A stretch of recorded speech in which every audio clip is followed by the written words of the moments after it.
మనం ఇప్పుడు జీవిస్తున్న ఆధ్యాత్మిక యుగం గురించి, అలాగే మన ఏకాగ్రత కోసం తెలియకుండానే జరుగుతున్న ఓ పెద్ద పోరాటం గురించి ఒక లోతైన సందేశాన్ని ఈరోజు మనం తెలుసుకుందాం.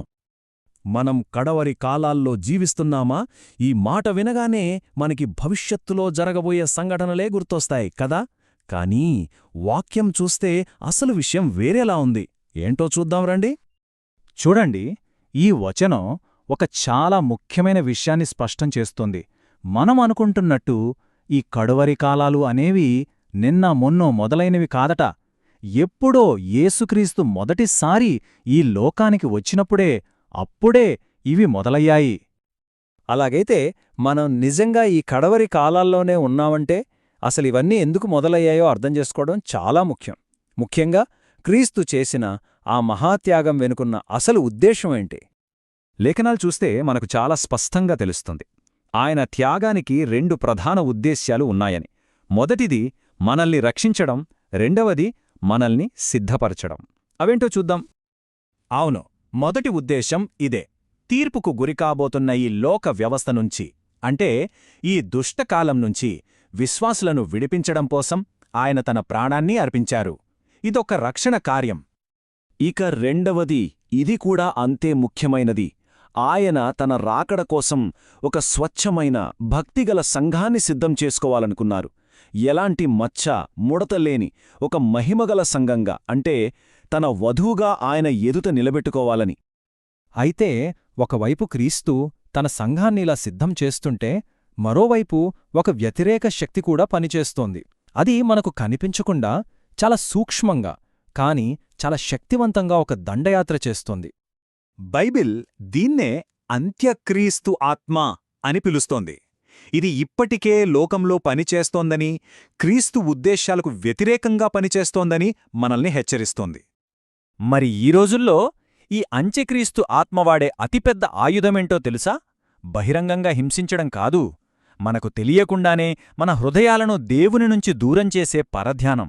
అదే దాని ప్రధాన ఆయుధం. ఇక్కడే ఒక ఆసక్తికరమైన విషయముంది. బైబిల్లోని ఒక పురాతన ప్రవచనానికి మన ప్రస్తుత టెక్నాలజీకి మధ్య ఒక ఆశ్చర్యకరమైన సంబంధం కనిపిస్తుంది. ప్రకటన గ్రంథంలో మహాబబులోను, వేశ్యలకు తల్లి, భూమిలోని హేయమైన వాటికి తల్లి అని ఒక పేరు ప్రస్తావించబడింది. ఆలోచించండి, ప్రపంచంలోని అన్ని రకాల ప్రలోభాలను, పరధ్యానాలను ఒకే ఒక్క స్క్రీన్ మీదకు తీసుకురాగల శక్తి దేనికుంది? ఈ రోజుల్లో ఇంటర్నెట్ ఆ పాత్రను పోషిస్తుందని చెప్పొచ్చు. ఒక రకంగా ఆధునిక హేయకృత్యాలకు తల్లిలా తయారైంది. ఒకసారి మనం వెనక్కి తిరిగి చూస్తే ఈ పరధ్యానం ఎలా పెరిగిందో అర్థమవుతుంది. మొదట్లో ల్యాండ్లైన్ ఫోన్ ఇంటికొకటే ఉండేది, ఒకే చోట ఉండేది. తర్వాత వచ్చింది స్మార్ట్ ఫోన్, ప్రతి ఒక్కరి చేతిలో, ఎల్లప్పుడూ మనతోనే. ఇప్పుడు వర్చువల్ రియాలిటీ ఏకంగా మనల్ని వేరే ప్రపంచంలోకి తీసుకెళ్లి అందులో పడిపోయేలా చేస్తుంది. చూసారా, పరధ్యానం కలిగించే సాధనాలు ఎంత పర్సనల్గా, ఎంత శక్తివంతంగా మారిపోయాయో? దీనివల్ల దేవునితో సమయం గడపడం ఇంకా కష్టమైపోతోంది.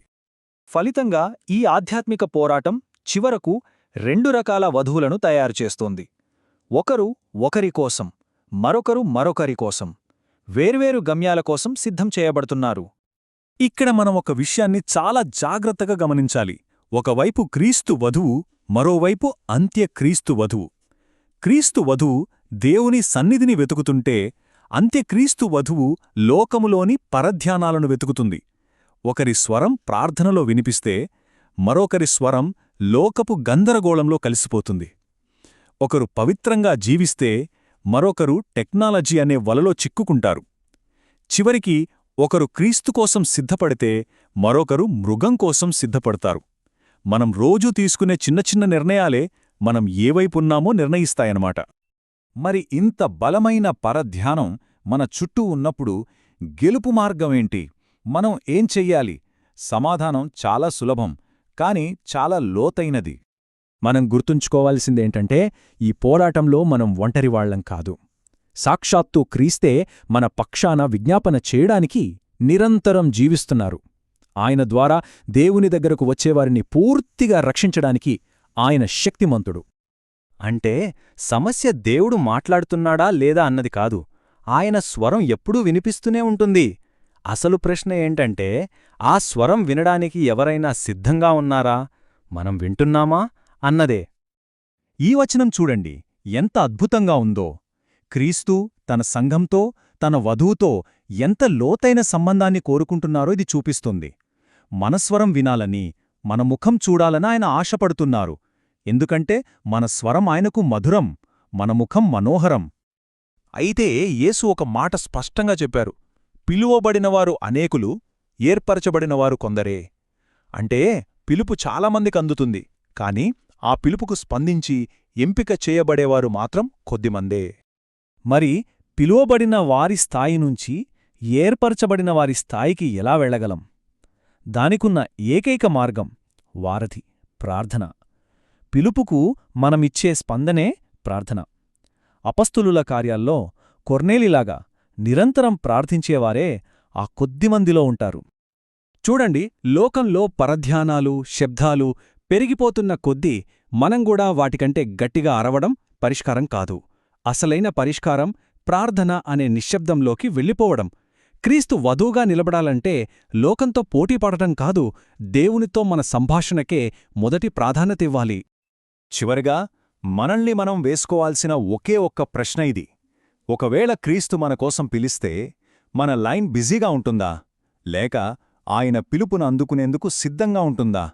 మన సమయం, మన ఏకాగ్రత ఎక్కడ ఖర్చవుతున్నాయో ఒకసారి పరిశీలించుకుందాం. ఇలాంటి మరిన్ని ఆధ్యాత్మిక సందేశాల కోసం మా ఛానల్ను అనుసరించండి.